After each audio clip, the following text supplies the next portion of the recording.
Hello friends, welcome to H2 economic classes. तो आज की इस वीडियो में हम बात करने वाले हैं इनकम इलास्टिसिटी ऑफ डिमांड के बारे में। तो देखिए, इससे पहले हमने एक वीडियो बनाई थी जिसमें हमने इलास्टिसिटी बताया था कि इलास्टिसिटी हमारी 3 टाइप्स की होती है: प्राइस इलास्टिसिटी, इनकम इलास्टिसिटी और हमारी क्रॉस इलास्टिसिटी। तो हमने जो है प्राइस इलास्टिसिटी को उस वीडियो में डिस्कस कर लिया था। तो इसका लिंक, अगर आपको प्राइस इलास्टिसिटी देखनी है तो इसका लिंक आपको डिस्क्रिप्शन में मिल जाएगा, वहाँ जाके आप उस वीडियो को देख सकते हैं। और आज की इस वीडियो में हम बात करने वाले हैं इनकम इलास्टिसिटी के बारे में। तो नेक्स्ट वीडियो जो होगी वो हमारी होगी क्रॉस इलास्टिसिटी के बारे में। तो चलिए स्टार्ट करते हैं इनकम इलास्टिसिटी ऑफ डिमांड को। तो देखिए, इनकम इलास्टिसिटी ऑफ डिमांड हमारा होता है कि जब इनकम में परसेंटेज चेंज होने की वजह से, ठीक है, कि इनकम में कुछ परसेंट चेंज होता है, उसकी वजह से हमारी डिमांड में भी कुछ परसेंट चेंज हो जाता है, तो उसको हम बोलते हैं इनकम इलास्टिसिटी। देखिए, प्राइस इलास्टिसिटी होता था कि प्राइस में परसेंटेज चेंज होने की वजह से डिमांड में कितने परसेंट चेंज होता है, ठीक है। तो यहाँ पे प्राइस में चेंज हुआ, फिर डिमांड में चेंज हुआ। तो ऐसे ही अगर इनकम में चेंज हो जाए, किसी जो है कंज्यूमर की इनकम चेंज हो जाए, तो उसमें कितने परसेंट चेंज आने से डिमांड में कितने परसेंट चेंज आएगा, ये हमें मेज़र करके बताती है हमारी इनकम इलास्टिसिटी। तो यहाँ पे हम एक एग्जांपल ले लेते हैं कि मान लीजिए हमारी जो इनकम है, ठीक है, इनकम में हमारी 10% चेंज आ जाता है। इनकम में चेंज आया 10%, और हम कह दें कि इसकी वजह से हमारी जो डिमांड थी, ठीक है, डिमांड में 5% चेंज आ गया। तो यहाँ पे हम इलास्टिसिटी निकालेंगे। तो इनकम जो है इलास्टिसिटी यहाँ पे हमारी निकलेगी कि हमारी जो क्वांटिटी है उसमें कितना परसेंटेज चेंज है, बाय में हमारी इनकम में कितना चेंज है, ठीक है, अब कितना परसेंटेज चेंज है। तो यहाँ पे हमारा 1/2 आ गया, यानी कि 0.5 हमारा यहाँ पे आ गया। तो 0.5 जो है हमारी इनकम इलास्टिसिटी ऑफ डिमांड होगी। तो ये हमारी इनकम इलास्टिसिटी ऑफ डिमांड हुई। और ये कैसी इनकम इलास्टिसिटी है, ये हमारी जो है लेस देन यूनिटरी जो है इनकम इलास्टिसिटी यहाँ पे आई है। तो ये सिंपल हमारी जो है इनकम इलास्टिसिटी ऑफ डिमांड था कि इनकम में परसेंटेज चेंज होने की वजह से हमारे डिमांडेड क्वांटिटी में कितने परसेंट चेंज यहाँ पे होता है। फिर उसके बाद जो है नेक्स्ट हम करते हैं इसका फॉर्मूला। तो इसमें इसको कैसे निकाला जाता है अभी बताया हमने कि percentage change in quantity demanded by में परसेंटेज चेंज इन इनकम।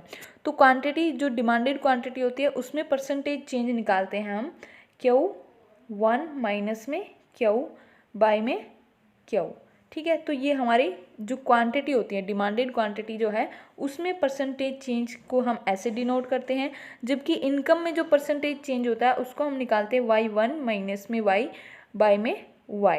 तो ये हमारी इनकम में परसेंटेज चेंज होता है। अब इन दोनों को एक जो है डिवाइड कर देंगे, ठीक है। दोनों को जब हम डिवाइड करते हैं तो हमारे पास आ जाता है Q1 माइनस में Q बाय में Q, ठीक है, फिर बाय में Y1 माइनस में Y बाय में Y। तो ये आ गया। अब जो ये होता है इसको हम बोलते हैं चेंज इन Q, और ये यहाँ पे जो Y में चेंज आया है इसको बोलते हैं चेंज इन Y। तो हमने सिंपल फॉर्मूले में लिख लेंगे चेंज इन Q बाय में Q by change in Y by में Y। तो यहाँ पे हमारा जो है इसके बाद सिंपल फॉर्मूला आ जाता है कि यहाँ पे हमारा चेंज इन जो Q है बाय में Q हो जाएगा, इनटू में जो ये Y है ये ऊपर चला जाएगा और चेंज इन Y नीचे आ जाएगा। तो ये यहाँ पे हमारा जो है फॉर्मूला निकल के आ जाता है। तो ये हमने यहाँ पे लिख रखा है, ठीक है। तो ये फॉर्मूला जो है हमने ऐसे निकाल के दिखा दिया। तो हमारा जो है इनकम इलास्टिसिटी क्या होती है, चेंज इन Q बाय में चेंज इन Y, इनटू में Y बाय में Q। तो ये हमारी इनकम इलास्टिसिटी का जो है यहाँ पे फॉर्मूला आ गया है।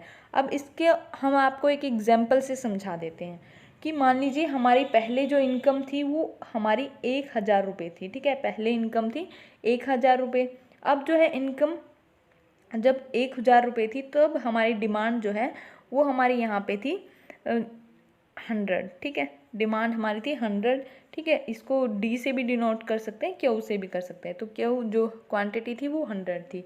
अब इनकम जो है चेंज हो जाती है Y1, ये हमारी बढ़ के 2000 हो जाती है, ठीक है। तो इसकी वजह से क्या होगा कि इनकम में अगर इनकम इंक्रीज़ हुई है तो उसकी वजह से हमारी डिमांड भी जो है वो इंक्रीज़ होगी। तो मान लीजिए ये 120 जो है यहाँ पे इंक्रीज़ हो जाती है। तो यहाँ अगर हमें ये फॉर्मूला लगाना है, ठीक है, तो इसके लिए क्या करना पड़ेगा, चेंज इन क्यू और चेंज इन वाई हमें निकालना पड़ेगा। तो चेंज इन वाई क्या होता है, y1 माइनस में y।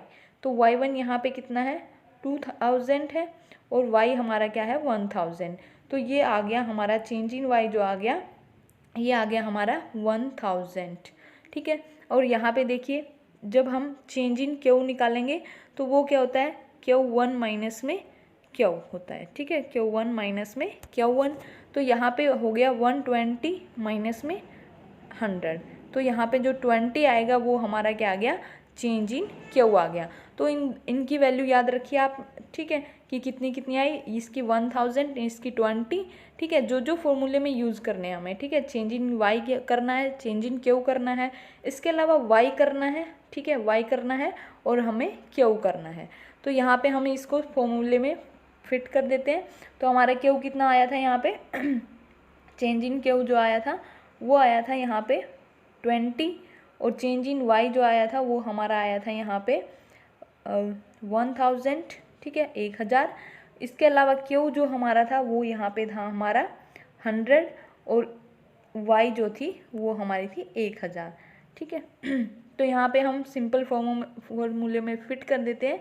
तो ये आ गया 20, ठीक है, 20 बाई में 1000, ठीक है, इंटू ऊपर यहाँ पे आ जाएगा y, ठीक है, y हमारी 1000 है, और नीचे यहाँ पे आ गया ये 100।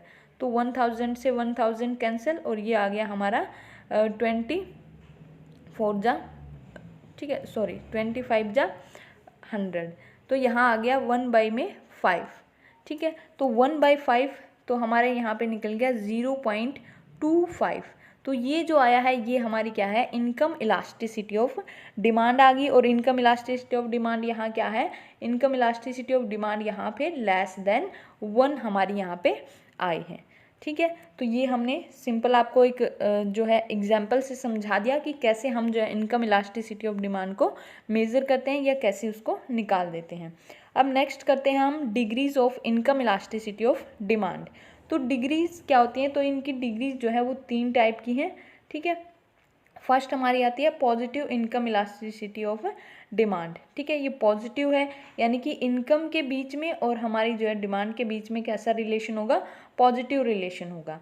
फिर इनकम और डिमांड के बीच जब नेगेटिव रिलेशन होता है तो ये हमारी negative income of elasticity of demand होती है। फिर इसके बाद जब इनकम में चेंज होने की वजह से डिमांड में कोई चेंज नहीं होता तो वो zero income elasticity of demand होती है। तो इनको हम जो है फॉर्मूले से कर लेते हैं नेक्स्ट उसमें 1 by 1, ठीक है। तो फर्स्ट आ गई हमारी positive income elasticity of demand. देखिए पॉजिटिव है, यानी कि हम कहेंगे कि जब हमारी इनकम जो है बढ़ जाती है तो डिमांड भी क्या होगी, बढ़ जाएगी। लेकिन जब इनकम कम होती है तो डिमांड भी हमारी क्या हो जाती है, कम हो जाती है।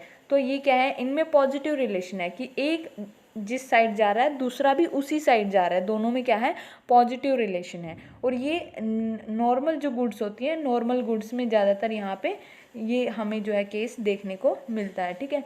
नॉर्मल गुड्स में हमारा क्या होता है, पॉजिटिव इनकम इलास्टिसिटी होती है।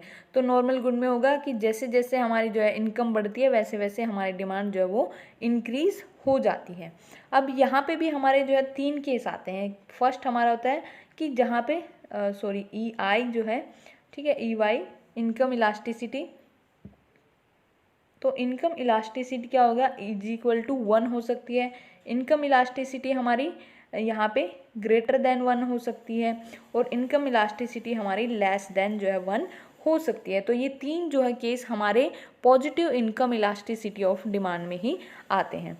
तो हमारी जो यहाँ पे फर्स्ट है जिसमें इनकम इलास्टिसिटी 1 है, तो ये जो केस होता है इसमें हमारी जो है जितना हमारी इनकम में चेंज होता है उतना ही हमारी डिमांड में चेंज हो रहा होता है, ठीक है। जितना इनकम में चेंज होगा उतना ही डिमांड में चेंज होगा। फिर दूसरी हमारी आती है यहाँ पे ग्रेटर देन जो है इनकम इलास्टिसिटी, ठीक है। तो ग्रेटर देन में क्या होता है, ग्रेटर देन में होता है कि हमारी जो इनकम होती है, इनकम में यहाँ पे जो चेंज आएगा वो चेंज कम होगा, जबकि डिमांड में ये चेंज ज़्यादा आता है, ठीक है। तो ऐसे जो है डायग्राम जो बनेगा तो वो हमारा होगा यहाँ पे ग्रेटर देन जो है unitary elasticity. Greater than unitary elasticity की इनकम में जो चेंज होगा कम होगा, जबकि डिमांड में चेंज जो है वो ज़्यादा होगा। तो ये हमारा होगा ई डी ग्रेटर देन 1। इसके बाद थर्ड जो केस था जहाँ पे हमारी ई डी जो है लेस देन 1 होती है, तो उसमें होता है कि इनकम में जो चेंज होता है, ठीक है, इनकम में ज़्यादा चेंज होगा जबकि हमारी जो है डिमांड में कम चेंज होता है, ठीक है। तो यहाँ से आप ये जो पॉइंट मिलाओगे तो ये यहाँ पे आएगा, ये जो आया तो ये हमारी होगी लेस देन जो है इनकम इलास्टिसिटी, ठीक है। यहाँ पे y आएगा तो यहाँ पे जो है हमारी इनकम इलास्टिसिटी है वो यहाँ पे होगी लेस देन 1। तो ये तीनों जो है केस हमारे पॉजिटिव इनकम इलास्टिसिटी के अंदर जो है आते हैं। फिर नेक्स्ट हम करते हैं यहाँ पे negative income elasticity of demand. तो देखिए पॉजिटिव में क्या था कि दोनों के बीच में पॉजिटिव रिलेशन था कि इनकम बढ़ रही थी तो डिमांड भी बढ़ रही थी, इनकम कम हो रही थी तो डिमांड भी कम हो रही थी। यहाँ पे दोनों में नेगेटिव रिलेशन है, यानी कि इन्वर्स जो है रिलेशन होता है कि अगर इनकम बढ़ रही है तो डिमांड क्या होगी, कम हो रही है। अगर इनकम कम होती है तो डिमांड क्या हो रही है, बढ़ रही है। दोनों के बीच कैसा रिलेशन है, यहाँ पे दोनों के बीच जो है इन्वर्स रिलेशन यहाँ पे होता है, ठीक है, यानी कि नेगेटिव रिलेशन होता है। अगर एक जो है बढ़ रहा है तो दूसरा कम होगा, दूसरा अगर बढ़ रहा है तो वो पहले वाला कम हो जाएगा, ठीक है। तो ऐसे इनमें रिलेशन होता है। और तो यहाँ पे हमारा डायग्राम जो है ये भी हमारा नेगेटिव स्लोप का होगा, ठीक है, कि एक इनकम अगर बढ़ रही है तो डिमांड कम हुई, ठीक है, अगर इनकम कम है तो डिमांड ज़्यादा होगी।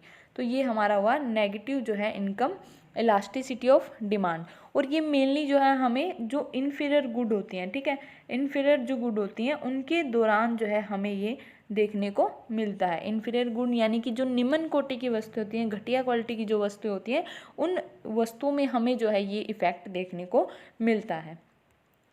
तो उसके बाद हम करते हैं zero income elasticity of demand. तो zero income elasticity of demand होती है कि जब इनकम जो है हमारी बढ़ जाए या फिर कम हो जाए, ठीक है, इनकम बढ़े या कम हो तो हमारी डिमांड क्या रहती है, वो हमारी कांस्टेंट रहती है, वो यानी कि डिमांड जो है वैसी की वैसी बनी रहेगी। तो तब हम बोलते हैं कि हमारी जो है इनकम इलास्टिसिटी क्या है, हमारी यहाँ पे ज़ीरो होती है। तो इनकम इलास्टिसिटी क्या होगी, ज़ीरो होगी। ये मेनली जो है हमारी जो नेसेसरी गुड होती हैं, ठीक है, नेसेसरी गुड जैसे कि नमक हुआ, हमारे लिए माचिस हुई, तो ये सब क्या है, नेसेसरी गुड है। न्यूज़पेपर हुआ, तो इनके लिए जो डिमांड होती है वो लगातार कांस्टेंट बनी रहती है कि इनकम चाहे कम हो या ज़्यादा हो, ये गुड्स तो हम जो है हमेशा परचेज करते ही रहेंगे। इसलिए इसको बोला जाता है जीरो इनकम जो है इलास्टिसिटी ऑफ डिमांड। तो यहाँ पे हमारा ई वाई क्या होगा, ज़ीरो होता है। तो ये थी हमारी सभी इनकम इलास्टिसिटी ऑफ डिमांड क्या होती है और उसकी डिग्रीज क्या हैं। तो थैंक यू। अगर वीडियो अच्छा लगा है तो प्लीज़ लाइक कीजिए, और अगर हमारे चैनल पे आप नए हैं तो प्लीज़ चैनल को सब्सक्राइब कीजिए। Thank you.